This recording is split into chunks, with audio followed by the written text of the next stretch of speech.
Bonjour à tous.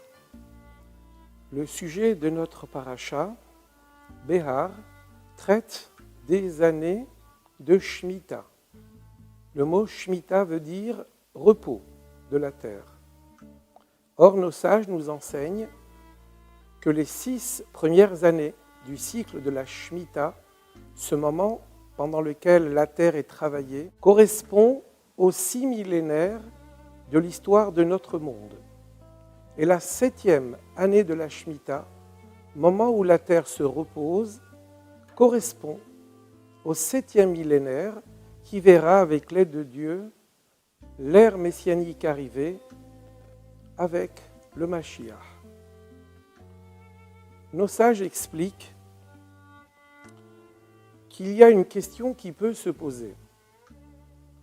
Si la terre doit se reposer la 7e année, que mangerons-nous? Puisque aucune culture ne sera possible. La réponse de la Torah est que Dieu enverra sa bénédiction dès la fin de la 6e année et nous pourrons trouver de quoi manger la 7e année et la 8e année, le temps que de nouvelles récoltes poussent. Et donc nous voyons ici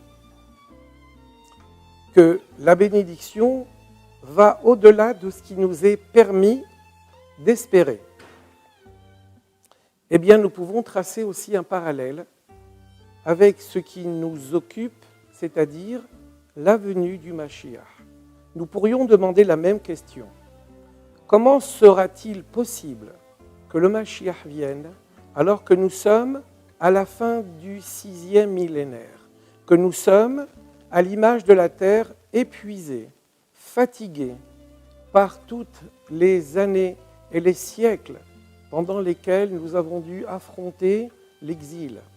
Dieu nous fait également la réponse suivante, la même que celle qui avait été faite pour les années de la Shemitah et pour la récolte, même si nous sommes dans un temps où nous pourrions être démobilisés, ce qu'à Dieu ne plaise, Dieu enverra sa bracha en cette fin de 6e millénaire et nous pourrons accéder à ce 7e millénaire qui verra donc l'arrivée du Mashiach.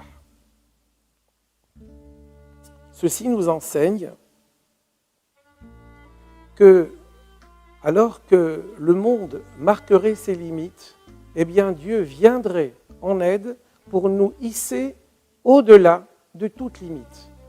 Alors quel serait le comportement que nous devons avoir en cette fin de 6e millénaire pour que Dieu nous envoie sa bracha? C'est également un des enseignements de la paracha de Behar qui nous indique que notre comportement doit être celui de Behar Sinaï. Har, c'est une montagne, c'est celle du Sinaï. La montagne nous renvoie à l'idée de fermeté quant à notre engagement dans la Torah et les mitzvot. Le mot Sinaï nous renvoie à l'idée d'humilité, puisque cette montagne était la plus humble de toutes les montagnes. Nous devons tout à la fois donc faire preuve de fermeté envers notre engagement dans la Torah et les mitzvot, et faire preuve également et en même temps d'une humilité profonde vis-à-vis de Dieu et vis-à-vis des hommes. Ainsi, nous pourrons arriver à cette époque-là, même avant que le 7e millénaire n'arrive, de la même façon que le Shabbat entre avant qu'il ne fasse nuit, avant que nous n'entrions dans le 7e jour, celui du Shabbat, nous accueillons le Shabbat avant qu'il ne fasse nuit, quand il fait encore jour, le vendredi.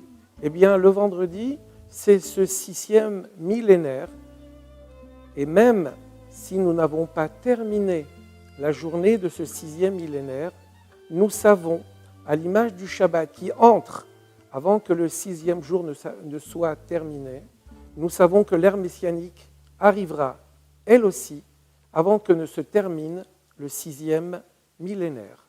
Au revoir à tous.